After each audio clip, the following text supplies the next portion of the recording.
Is the light okay over here? That'll do. Oh, nice. So I asked some questions the other day on Instagram about what you want to see from this channel. There is fully a man just looking at me. Hey. Okay, as I was saying, I asked on Instagram the other day about what you guys want to see from the channel, and a lot of people wanted a video on locations, how I find my locations, location scouting tips and stuff like that. So I thought I'd put a few tips together about finding the right location, using locations that are seemingly quite boring but well and effectively. If you're new to the channel, my name is Sophia Carey and I'm a Manchester and London based photographer. I'll put all my socials and where you can find me in the description, but your best bet is probably Instagram, and I'll put a little thing here on how you can find me over on Instagram. If you're a photographer, and I know you probably are if you're watching this video, then you can also join my online community, Stretch and Surge. I'll put the link in the description, but essentially what Stretch and Surge is a group of creatives, and we join on Facebook is where our like major group is, but we've also got an Instagram feature page, and next weekend we are doing our first in-person event in Manchester. So if you want to get involved in that, everything's going to be in the description. Go and check it out. It's a really great place to connect with photographers. Okay, so the first thing I probably utilise the most when I'm looking for locations is just paying attention to my surroundings. So for example, we did a shoot the other day, and I'm going to put some pictures up so you can see what it looked like, and I knew it was happening a few days beforehand, and I was in an Uber home and I passed this location, and I really liked the colours. It was just like a little like estate, but a lot of the colours were like blues, teals, and I thought that might really work with my shoot with Jake. So I just dropped a pin in Google Maps, so you can just like either drop a pin or you can go in and like screenshot like your location. Another thing that you could do is just look around and be like, right, okay, so there's a school there, what's that school called? Take a note of that school, and then you know that location for later on. So yeah, just being aware of your surroundings, as simple as that is a great way of just spotting little locations that you might use in a future shoot.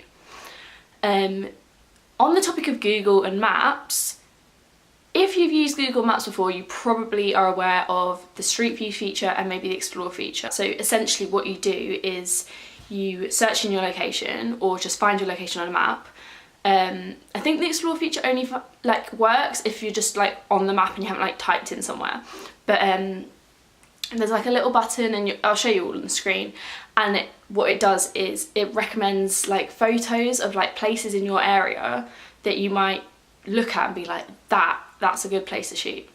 And likewise, you can use Street View to drop the little man onto your street, for example, and have a look, explore the area, especially if you don't know the area already. So tomorrow I've got 2 shoots, and I know that they're quite in quick succession after each other, so I want to use the same kind of area but different places within the area. So what I've done is I've just dropped that little man on the area, my initial area, and I walked him around, had a look at like what's in that area, what I can utilise, and that way I can use the same like location as such to get a lot of different shots. That brings me quite nicely to my next point, in that when you're choosing a location, it's really good to have a location that's kind of enclosed. And by that I mean an area where there's lots of different locations within it. An example of that, if you're in Manchester, might be Media City or Castlefield, and if you're in London, I think like the Barbican Centre, it's an area where you can go to as a starting point, and there's just so many locations around there. Linking to the Google Maps kind of thing and the Explore feature, you can also use social media. Social media is so important for so many things, and location scouting can be one of those. If you go on Instagram and you search in your location, you can have a look at all the other places that people have taken photos and just look and browse the location tags, and that is such a good way of finding locations that you might not have already thought about.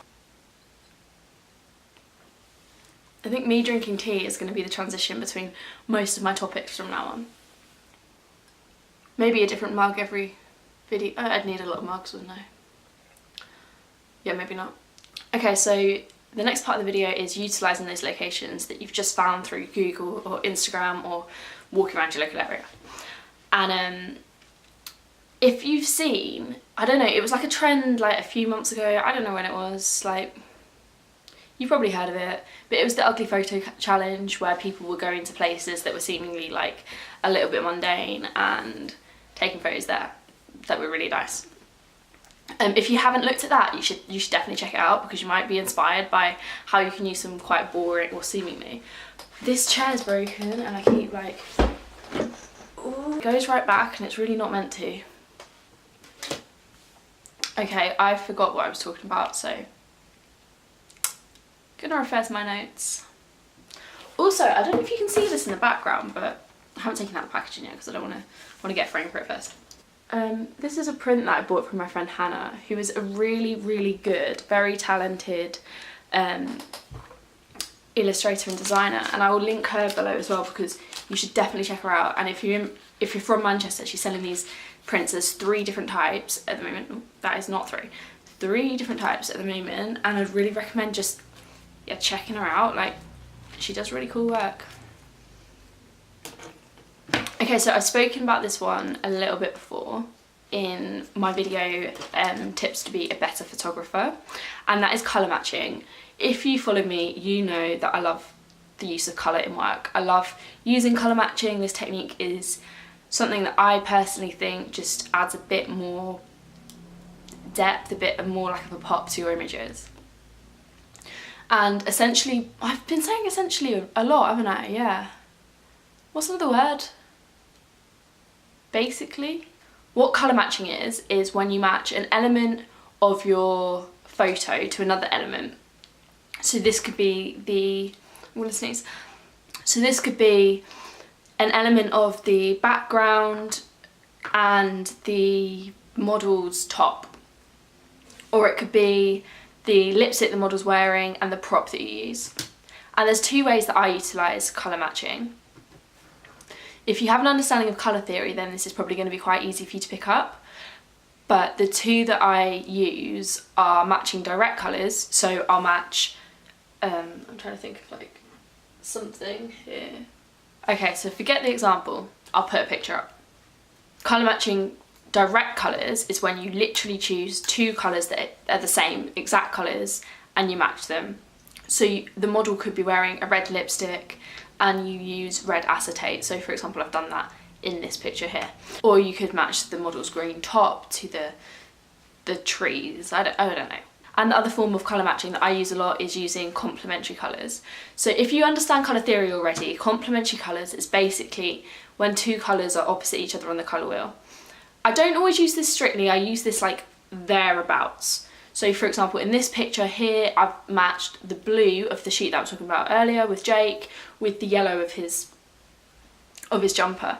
Orange and blue are actually complementary colours, but yellow and orange are near enough for it to still work. Another example of this is green and red, but I think you've got to be careful when you use green and red because the tones can be a bit Christmassy. I guess that might be what you're going for, like it's the 1st of December today. I hope you've all opened your advent calendars. But yeah, complementary colours is another way to use colour matching in just a bit of a different way, like mix it up a bit. Another thing to really think about in your location to make a location a bit better is the use of light. So for me, I don't really like using harsh direct light unless it's for an effect. Generally the best shoots are when it's a little bit overcast, the light's a bit more neutral. The best time for that generally is in the morning or after lunchtime when the sun's not like blaring down and stuff like that. So that's something to really consider. If you watched my last video about shooting in the rain, then I put in some tips there about how to utilise light on an overcast or a rainy day. Okay, so my last tip on utilising locations is use interactivity in your locations. For example, get your model to interact with the staircase, or choose locations or use locations that are as much a part of the photo as the model. They're not just a pretty backdrop that you can use. But that being said, if you're going to utilise interacting with props, with locations, then make sure that it's for a reason and you're not just got someone leant on like a pole for absolutely no apparent reason. Like, it's got to bring something to the photo. If any of these tips have helped you in any way, let me know in the comments, let me know what you want to see from future videos. Go follow me over on Instagram, you can chat to me there, connect with me there. If you're using any of these tips, send me your photos, tag me in your photos, I'd love to see them. Thank you so much for watching. If you've enjoyed this, then give it a thumbs up and subscribe for more videos. I will have some more coming soon, and I'm going to try and like switch up a bit about what kind of content I'm posting. So again, if you do want to see anything specific, then just let me know. Until the next video, you can find me on Instagram, Twitter and Stretch and Surge, because I know that you joined up at the beginning of the video, and if you haven't already, it will be in the description.